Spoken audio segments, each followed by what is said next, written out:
understand the process of fertilization in flowering plants, let us first see all the floral parts. Thalamus or receptacle provides the attachment place for the different floral whorls. Sepals make the outermost whorl. They protect the flower during the bud stage. Petals are generally brightly colored to attract insects for pollination.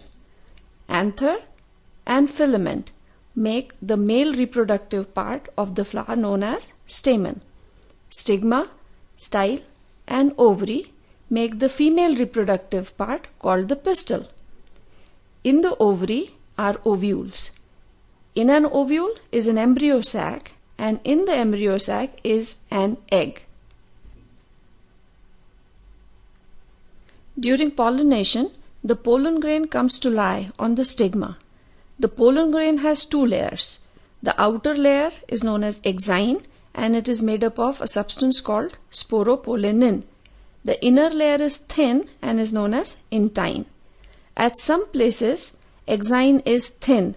These areas are known as germ pores, through which will emerge the pollen tube. Pollen grain has two cells. The smaller cell is known as generative cell, which will divide to form two male gametes.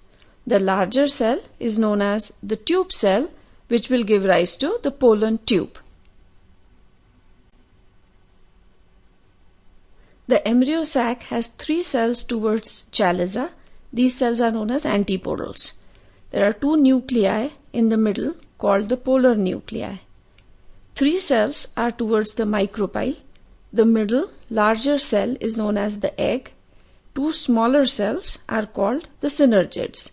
The egg and the two synergids would form the egg apparatus. The pollen tube emerges from the germ pore. The haploid generative cell divides to form two male gametes. The pollen tube enters the embryo sac through the micropyle. It enters through the degenerating synergid or between the egg and the synergid. The first male gamete fuses with the egg to form a diploid zygote. This process is known as fertilization. The second male gamete fuses with two polar nuclei to form a triploid endosperm nucleus, which will change into endosperm cell. The fusion of three nuclei is known as triple fusion. Endosperm will divide later on to form nutritive tissue, which will provide nourishment to the developing embryo. The process of fertilization and triple fusion together is called double fertilization.